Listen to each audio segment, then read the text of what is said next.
Welcome to Adult Meditative Mind Stories. The chance to calm your body, ground your energy, and open up your creative mind. Spending just a few moments of time relaxing into a passive state while listening to a series of Mother West Wind wise stories from 1910, published by Thorton W. Burgess. Just find a quiet space, free from distraction, allowing yourself to be transported to a magical land of talking critters who are full of wisdom and insights, designed to fill your heart, warm your soul, and ignite your creative and intuitive mind. This is the story of Flitter the Bat, Flies at Night. Why Flitter the Bat flies at night? Flitter the Bat made Peter Rabbit's head dizzy. Peter couldn't help watching him. He just had to. It seemed so wonderful that Flitter could really fly, that whenever he saw him, Peter had to stop and watch. And then, as he saw Flitter twist and turn, fly high, fly low, and go round and round, Peter's head would begin to swim and grow dizzy. And he wondered and wondered how it was that Flitter himself didn't grow dizzy. It must be fine to fly, thought Peter. I wish I could fly. If I could, I wouldn't spend all of my time flying around. The way that Flitter did, I'd go on long journeys and see the great world. I'd fly way, way up in the blue, blue sky, the way old Mr. Buzzard does, where I could look down and see all that is going on in the green forest and on the green meadows. And I'd fly in the daytime because there's way more going on then. I wonder, now, why is it that Flitter never comes out until after jolly round red Mr. Sun has gone to bed behind the purple hills? I never see him in the daytime, and I don't even know where he keeps himself. I never thought of it before, but I wonder why it is that he flies only at night.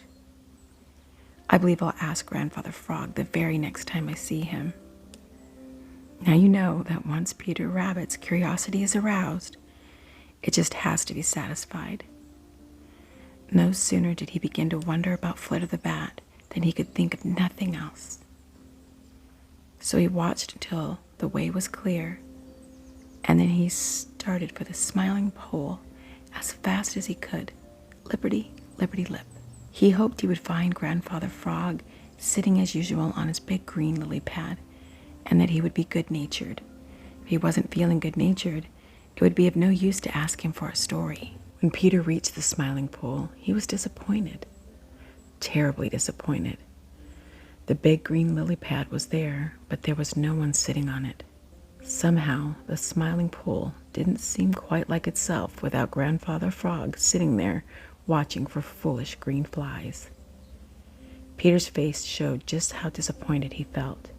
He was going to turn away when a great, deep voice said, "Chug-a-rum, where are your manners, Peter Rabbit, that you forget to speak to your elders?"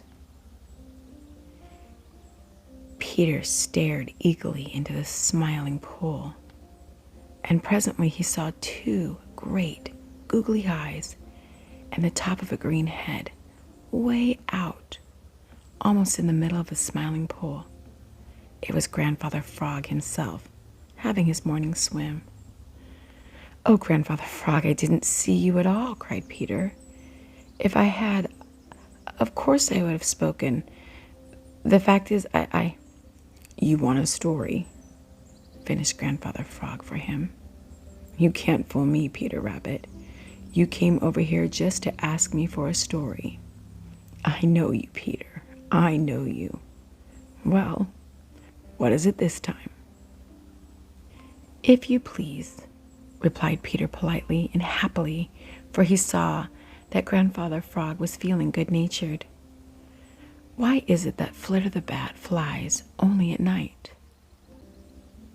Grandfather Frog climbed out on his big green lily pad and made himself comfortable. Peter sat still and tried not to show how impatient he felt. Grandfather Frog took his time. It tickled him to see how hard, impatient Peter was trying to be patient, and his big, googly eyes twinkled. "Chug-a-rum," he said at last, with a suddenness that made Peter jump. "That's very good, Peter, very good indeed. Now I'll tell you the story." Of course, he meant that Peter's effort to keep still was very good, but Peter didn't know this, and he couldn't imagine what Grandfather Frog meant. However, what he cared most about was the story, so he settled himself in to listen, his long ears standing straight up and his eyes stretched wide and open as he watched Grandfather Frog.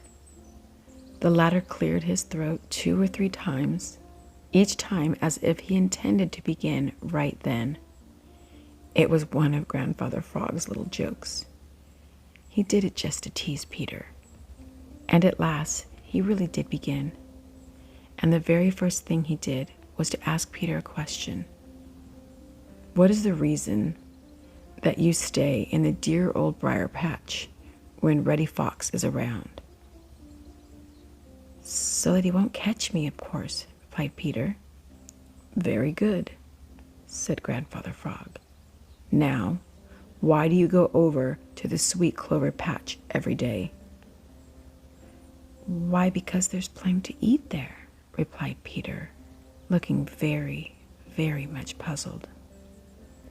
"Well, now you've answered your own question," grunted Grandfather Frog. "Flitter flies at night because he is safest then, and because he can find plenty to eat." "Oh," said Peter, and his voice sounded dreadfully disappointed. He had found out what he'd wanted to know, but he hadn't had a story. He fidgeted about and looked very hard at Grandfather Frog, but the latter seemed to think that he had told Peter what he wanted to know, and that was all there is to it. Finally, Peter sighed, and it was such a heavy sigh. Then very slowly he turned his back on the Smiling Pool and started to hop away. "Chug-a-rum," said Grandfather Frog in his deepest storytelling voice. A long time ago, when the world was young, the great, ever so great grandfather of Flitter the Bat first learned to fly. "I know," cried Peter eagerly. "You told me about that, and it was a splendid story." But when he learned to fly, he found that Old Mother Nature never gives all her blessings to any single one of her little people, continued Father Frog, without paying the least attention to Peter's interruption. Old Mr. Bat had wings, something no other animal had, but he found that he could no longer run and jump. He could just flop about on the ground and was almost helpless. Of course, that meant he could be very easily caught, and so the ground was no longer safe for him. But he soon found that he was not safe in the air in the daytime. Old Mr. Hawk could fly even faster than he, and Mr. Hawk was always watching for him. At first, Mr. Bat didn't know what to do.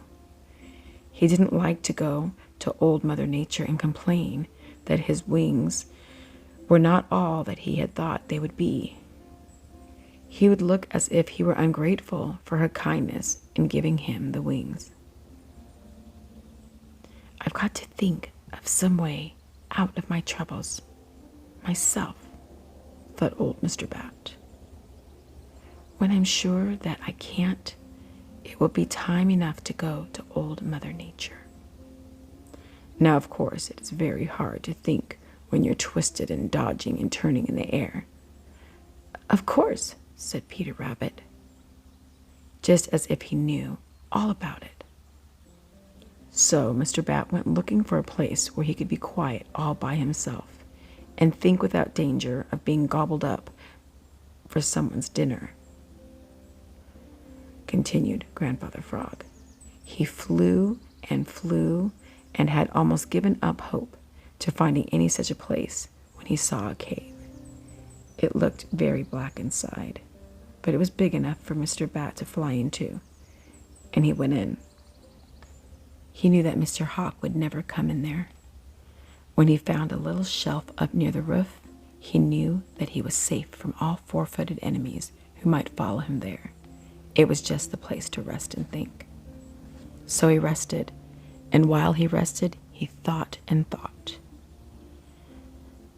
By and by, he noticed that it was growing dark outside.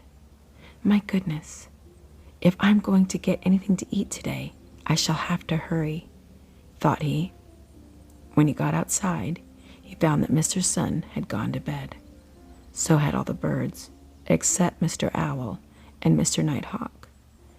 Now Mr. Nighthawk doesn't belong to the hawk family at all, so there is nothing to fear for him. Then Mr. Bat had a very pleasant surprise. He found the air was full of insects, ever so many more than in the daytime. By being very smart and quick, he caught a few before it was too dark for him to see. They didn't fill his stomach, but they kept him from starving.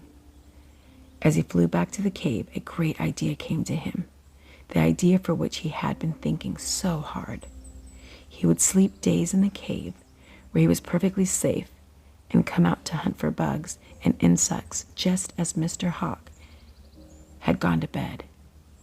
Then he would be safe and would not have to complain to old Mother Nature. At first, old Mr. Bat, who wasn't old then, had hard work to catch enough insects before it grew too dark, but he found that every night he could see a little longer and a little better than the night before, until, by and by, he could see all well in the dusk as he used to see in the daytime. Then he realized that old Mother Nature had once more been very good to him, and that she had helped him just as she had always helped, by helping those who help themselves. She had given him night-seeing eyes, and he no longer had to go hungry. Mr. Bat was very grateful, and from that day to this, bats have been content with living in caves and flying in the evening. You ask Flitter if it isn't so. Peter grinned. He never stays in one place long enough for me to ask him anything, said he. I'm ever so much obliged for the story, Grandfather Frog. It pays to make the best of what we have, doesn't it?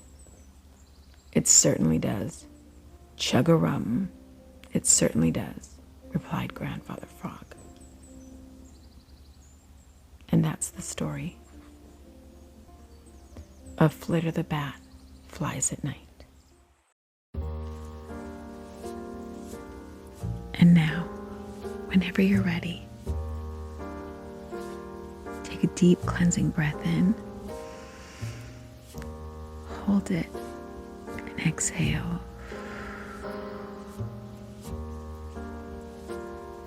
Taking a moment to slowly regain awareness of your surroundings, to become present-minded in a calm, grounded, more peaceful state. I hope you enjoyed these adult meditative stories and that you follow this channel for more as an opportunity to continue empowering your creative mind, your intuitive muscles, and centering yourself in a joyful, childlike way. Until next time.